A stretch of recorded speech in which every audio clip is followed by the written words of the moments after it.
नमस्कार दोस्तों, awesome information में आपका स्वागत है।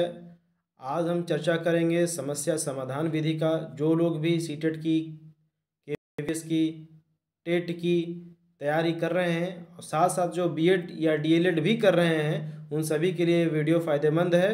जो लोग एकेडमिक सेशन में हैं, उस सेशन के विद्यार्थी इसको पढ़ करके अपना नोट्स बना सकते हैं। और जो लोग टीचिंग एग्ज़ाम्स की तैयारी कर रहे हैं, चाहे वो एलिजिबिलिटी एग्ज़ाम हो या फिर जॉब हो, वो सिर्फ इसको सुन करके कंसेप्ट को फिर से रिमेंबर कर सकते हैं। तो चलिए शुरू करते हैं। समस्या समाधान विधि, इससे पहले मैंने 2 विधियों की चर्चा की है। मैंने व्याख्यान विधि की चर्चा की है और अन्वेषण विधि की चर्चा की है। इस वीडियो में मैं समस्या समाधान विधि की चर्चा कर रहा हूँ। समस्या समाधान विधि मनोवैज्ञानिक एवं वैज्ञानिक विधि है। समस्या विद्यार्थी के पाठ्य वस्तु से संबंधित होती है। इसमें छात्र को करके सीखने के अवसर उपलब्ध होते हैं। जाहिर सी बात है, समस्या समाधान का मतलब क्या है? जब आपके पास समस्या आएगा और जब उसका आप समाधान खोजिएगा, इस बीच में जो भी आप काम कीजिएगा उसमें आपका लर्निंग हो जाएगा। और जब हम बात कर रहे हैं किसी एकेडमिक चीज़ की, शिक्षण की बात कर रहे हैं, तो इसमें हम जो भी समस्या लेंगे वो कोई घरेलू समस्या तो लेंगे नहीं, पाठ्य वस्तु से ही संबंधित होनी चाहिए। ये बात मैंने कह दिया जो नोट्स बना रहे होंगे उनके लिए, ताकि वो उसको याद रखें। ठीक है। हालांकि ये विधि कहीं भी प्रयोग हो सकती है, लेकिन हम स्कूल में पढ़ रहे हैं तो किसी बच्चे के घरेलू समस्या को उठा करके तो सॉल्व नहीं कीजिएगा ना, अगर आप टीचर हैं तो। इसमें छात्र को करके सीखने के अवसर उपलब्ध होते हैं। इस विधि में विद्यार्थी के सामने एक समस्या रखी जाती है और विद्यार्थी उसका हल ढूंढने के प्रयास करता है। अध्यापक हल ढूंढने के लिए प्रेरित करता है, यानी करना खुद बच्चों को है। प्रेरित कौन कर रहा है? अध्यापक। मार्गदर्शन कौन कर रहा है? अध्यापक। वास्तव में समस्या का हल ढूंढने का प्रयास कौन कर रहा है? विद्यार्थी। ठीक है। समस्या समाधान विधि के सोपान। पहला, समस्या की पहचान। देखिए, इस विधि का प्रयोग आम जिंदगी में भी कर सकते हैं, लेकिन फिलहाल हम यहाँ टीचिंग को ध्यान में रखे हुए हैं। समस्या की पहचान, कि आखिर समस्या को तो ढंग से समझ लीजिए। ज़्यादातर होता यही है कि समस्या समाधान करने से पहले आधा प्रॉब्लम आपका सॉल्व हो जाएगा यदि आपने समस्या क्या है इसको ढंग से पहचान लिया। ठीक है। समस्या की पहचान, समस्या का स्पष्ट विवरण अथवा समस्या कथन, समस्या का स्पष्टीकरण, विद्यार्थियों द्वारा आपस में चर्चा। ठीक है। समस्या की पहचान पहले करना है। फिर है समस्या का परिसीमन, समस्या का क्षेत्र निर्धारित करना। दूसरा, परिकल्पना का निर्माण, जांच एवं परीक्षण के लिए परिकल्पना का निर्माण।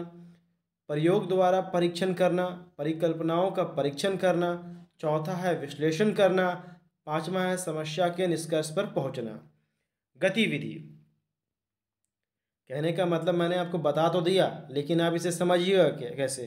जब तक आपको एग्जाम्पल ना दिया जाए आपको समझ में नहीं आएगा, किसी को भी समझ में नहीं आता है।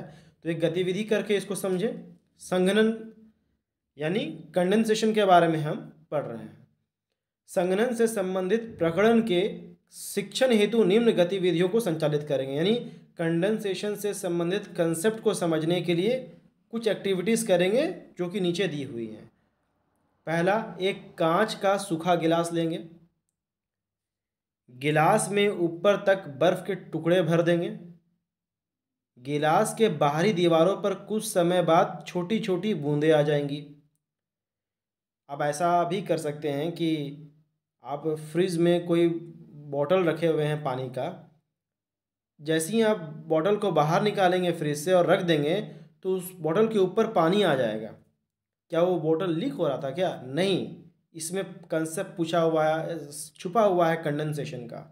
आप एग्जाम्पल कोई भी ले सकते हैं, यहाँ सूखे गिलास का लिया हुआ है, आप फ्रिज का ले सकते हैं, किसी का भी रख सकते हैं।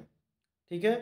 आप देखिएगा कि आप एसी कोच में सफ़र कर रहे हैं या कार में सफ़र कर रहे हैं या किसी भी एसी व्हीकल में हैं, अगर अंदर में बहुत ठंडा है तो आप देखिएगा कि बाहर में पानी का एक परत टाइप का आ चुका होता है। वहाँ भी क्या होता है?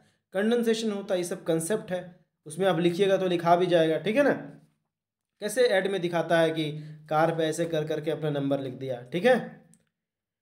विद्यार्थियों से शिक्षक प्रश्न पूछें कि ये बूंदें गिलास के बाहर कहाँ से आ गई। अब विद्यार्थी निम्न परिकल्पना का निर्माण कर सकते हैं। परिकल्पना मतलब अब ये बूंदें कैसे आए वो सोचेंगे।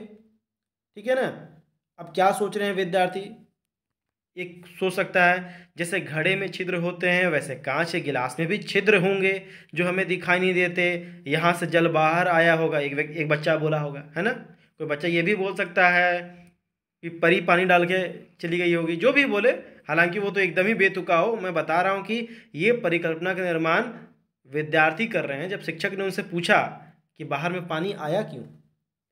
दूसरा दूसरा बच्चा बोल रहा है कि शीशे के गिलास से पानी छलक कर बाहर आ गया होगा।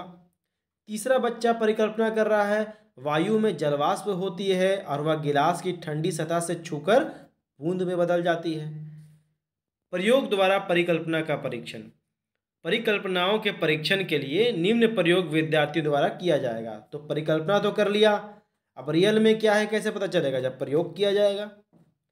एक केतली में पानी तब तक गर्म करेंगे जब तक कि वाष्प न बन जाए। बर्फ से भरे गिलास की बाहरी सतह को वाष्प के संपर्क में लाएंगे। वाष्प गिलास के बाहरी सतह से टकराकर ठंड हो जाती है और पानी की बूंदों में बदल जाती है। तो इससे हमें इस प्रयोग को करने से पता चला कि अच्छा, पानी इसलिए आया होगा क्योंकि बाहर की हवा में नमी होगी और अंदर जो है, जो बॉटल है या फिर जो गिलास है उसके अंदर बहुत ठंड है। तो वही जो वाष्प के रूप में जो हवा होगी जिसमें पानी की नमी होगी, वो इसके सतह से संपर्क में आके कंडेंस हो गया होगा, इसलिए पानी जम गया होगा। होता तो यही ना है। तो ये कैसे पता चला? प्रयोग से पता चला। यानी 3 में से 2 परिकल्पनाएं गलत हो गई और तीसरे बच्चे ने जो परिकल्पना किया था सही हो गया। ठीक है ना। तो निष्कर्ष, विद्यार्थी जान जाएंगे कि तीसरी परिकल्पना सत्य है और निष्कर्ष निकालेंगे कि जल वाष्प को ठंडा करने पर वह जल में बदल जाती है। यह क्रिया संघनन कहलाती है। इसी प्रकार वायुमंडल में उपस्थित जल वाष्प ठंडी सतह पाकर संघनित हो जाती है। तो आप समझ गए कि क्या होता है।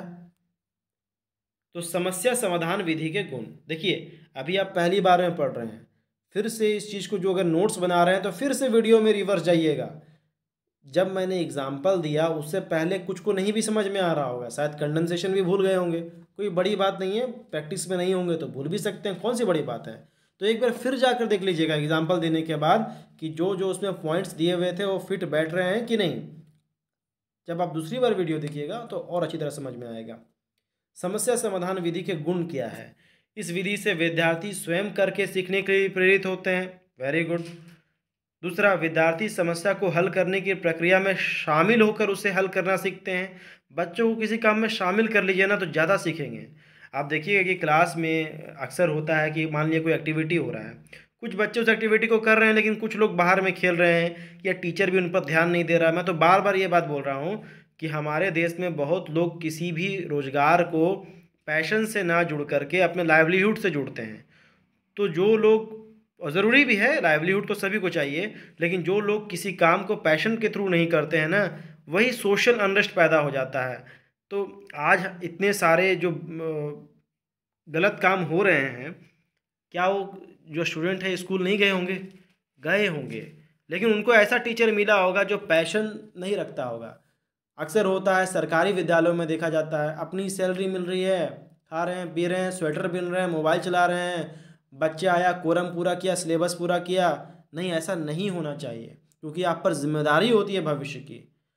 अगर ऐसा नहीं होता तो आखिर कंपटीशन में पूछा क्या जाता है? वही चीज़ जो आप पढ़ चुके हैं 10th तक 12th तक, दोबारा क्यों पढ़ना पड़ता है। खैर, मैं मुद्दे पर फिर से यहाँ पर आ रहा हूँ। अब बोलना भी बहुत ज़रूरी है क्योंकि अगर आप टीचर बनना चाहते हैं और वीडियो देख रहे हैं तो मैं आशा करूँगा कि आपको आपके कंटेंट देने के साथ साथ मैं वो चीज़ भी बताऊँ जो होना चाहिए। ठीक है। तो तीसरा है, विद्यार्थी परिकल्पना निर्माण करना सीखते हैं और इस प्रक्रिया से उनकी कल्पनाशीलता में वृद्धि होती है। अब याद कीजिए, जब 3 विद्यार्थियों से प्रश्न पूछा गया, तीनों ने अलग अलग परिकल्पना किया। किसी ने कहा था ना कि हो सकता है कि शीशे में छिद्र हो जिससे पानी बाहर चला गया हो, लीक कर गया हो। गलत है, लेकिन कम से कम वो कोशिश तो कर रहा है सोचने का। कोई भी पढ़ाई लिखाई जो फैक्ट याद करते हैं उसका कोई मतलब नहीं है। आप फैक्ट तो किताब में भी लिख सकते हैं, अपने कंप्यूटर में नोट करके रख लीजिए ना। ये पढ़ाई लिखाई होता क्यों है? आपकी बुद्धि को तीक्ष्ण करने के लिए, तेज करने के लिए, जिंदगी की समस्या समाधान करने के लिए। ठीक है। चौथा है विद्यार्थी जीवन में आने वाली समस्याओं को हल करना सीखते हैं। देखिए जो मैं अभी बोल रहा था वो चौथा पॉइंट इसका हो गया। नेक्स्ट है यह विधि विद्यार्थी में वैज्ञानिक आवृत्ति के विकास में सहायक है। समस्या समाधान विधि के दोष क्या हैं? जाहिर सी बात है, समस्या समाधान विधि हो या अन्वेषण विधि हो, उसमें समय ज़्यादा लगता है। प्रारंभिक कक्षाओं के लिए उपयुक्त है, लेकिन समय आपके पास कम है और विद्यार्थी ऊंचे क्लास में हैं तो आप व्याख्यान विधि का सहारा ले सकते हैं। ज़रूरी नहीं है किसी एक विधि का सहारा ले, आप मिक्सअप भी कर सकते हैं। ठीक है ना। तो समस्या समाधान विधि के दोष क्या हैं? इस विधि के प्रयोग में समय ज़्यादा लगता है तथा इस विधि से हर विषय वस्तु का शिक्षण नहीं किया जा सकता। ठीक है। अब मान लीजिए कि आपको बहुत साइक्लोट्रॉन पढ़ना है 11th-12th में जा कर के, तो क्या आप साइक्लोट्रॉन बनाइएगा या हवाई जहाज बनाइएगा उसके बारे में पढ़ रहे हैं, या न्यूक्लियर बॉम्ब बनाइएगा? ऐसा तो नहीं हो सकता। या रॉक्स पढ़ रहे हैं, क्या ये संभव है कि हर तरह के रॉक्स, हर तरह की ज्योग्राफी में जितनी भी स्थलाकृति हैं वहाँ आपको ले जाके समझाया जाए? ये तो संभव नहीं है। जो चीज़ क्लास में संभव हो सकता है वो किया जा सकता है। भ्रमण भी एक पार्ट है, लेकिन आखिर कितने विद्यालयों में भ्रमण होता है, उसका पैसा तो हजम हो जाता है। चलिए आगे बढ़ते हैं।